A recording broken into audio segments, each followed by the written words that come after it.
So in 2024, there are some big tax changes that are proposed to be rolled out by the Canadian government. Purportedly, the Canadian government is going to be collecting an additional $21 billion over the next 5 years from its taxpayers. With these changes that are going to be made, you could end up paying tens of thousands of dollars more in tax, maybe even hundreds of thousands. After reviewing all of the proposed budget changes, I found a few ways that you can actually save money with these changes. My name is Steve Parr, and I'm a business lawyer here in Vancouver, Canada. And today I'm here to discuss the proposed changes to taxation in Canada. So let's jump right in by covering the change that could end up hurting you quite a bit before moving on to the ways that you can actually benefit from these changes. Many of you may already know a capital gain is the difference between the purchase price and the sale price of an asset. Typical assets which include an investment property, stocks or bonds, perhaps a summer cottage, or even certain types of luxury items like watches, cars, and art. Currently, if you realize capital gains upon the sale of this asset, you would have to report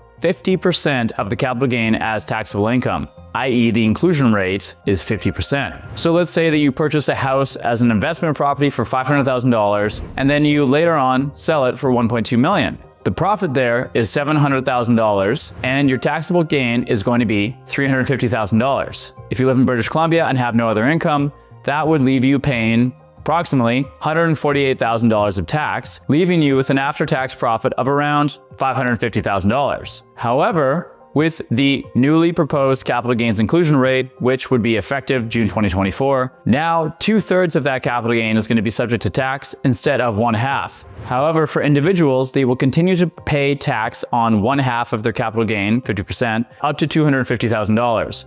But every dollar of the capital gain over that $250,000 exemption will be subject to the new 66.6% 2/3 inclusion rate. So, as an individual, in the above example, instead of paying $148,000 in tax, you're going to be paying roughly $188,000 in tax. You're now giving the government an extra $40,000 upon the sale of your investment property. So, when you're looking to sell some of your assets for retirement, or when you die and your estate has to pay taxes on the deemed disposition of all of your assets, your estate will have to pay more tax, which means a smaller inheritance for your children and other loved ones. So even though this may not affect most Canadians on a year-to-year basis, it will have at least a one-time significant effect on most individuals. And just a note, for corporations and for trusts, they now have to pay taxes on 66.6% of the entire capital gain. There is no $250,000 lower inclusion rate available for corporations. However, there is a way that you can take advantage of these proposed changes. Because the federal government's tax changes include greater incentives for entrepreneurs. This includes reducing the capital gains inclusion rate to 1/3 on a lifetime maximum of $2 million. Now, this won't be in effect immediately. The limit on this 1/3 inclusion rate will rise by $200,000 annually, beginning in 2025 until it hits $2 million in 2034. There are certain criteria that you must meet to qualify for this entrepreneur incentive in terms of share type, business location, business activity, etc. And we have not seen the full scope of what this legislation actually looks like. So it's beyond the scope of this video at this point. However, if you want some clarification and some guidance on this topic, please feel free to reach out to us here at Parr Business Law.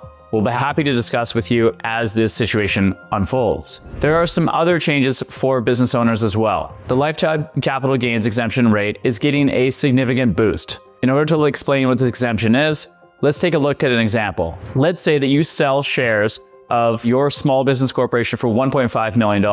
With the capital gains inclusion rate being 1/2 on the first $250,000 and 2/3 on the rest, you would normally have to pay taxes on $958,000 and $33 on around $960,000. Assuming that you made no other income that year and you live in BC, you'd be paying for around $470,000 in tax. However, assuming that the sale of those shares does qualify for the lifetime capital gains exemption, you would subtract the exemption amount from your profit. So $1.5 million minus the 2024 exemption amount, multiplied by the new inclusion rate, you're only paying tax on $280,000 instead of $750,000.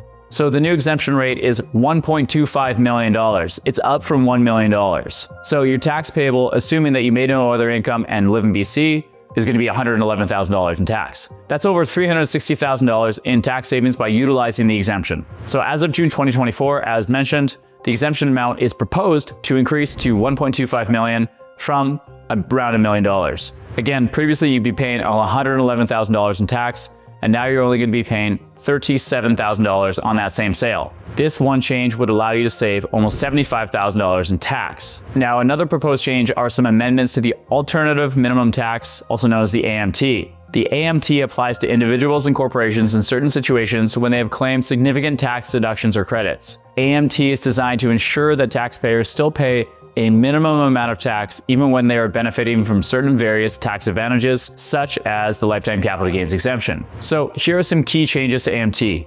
While calculated AMT, individuals can now claim 80% of a charitable donation tax credit compared to the previous 50%. AMT now allows deductions for the guaranteed income supplement, for social assistance, and for workers' compensation payments. AMT will fully exempt employee ownership trusts and will allow certain disallowed credits to be eligible for the AMT carry forward, such as the federal political contribution tax credit, investment tax credits, and labor-sponsored funds tax credit. Talk with your accountant about these details. So to conclude, these proposed changes will require some individuals to pay less taxes and some to pay more. If you are a Canadian business owner, entrepreneur, or investor, we are happy to speak with you and make sure that you are able to take advantage of all the preferential tax treatments that are available to you here in Canada. So please don't hesitate to reach out to us here at Power Business Law. And if you're interested for more content of this variety, make sure to subscribe to the Power Business Law YouTube channel.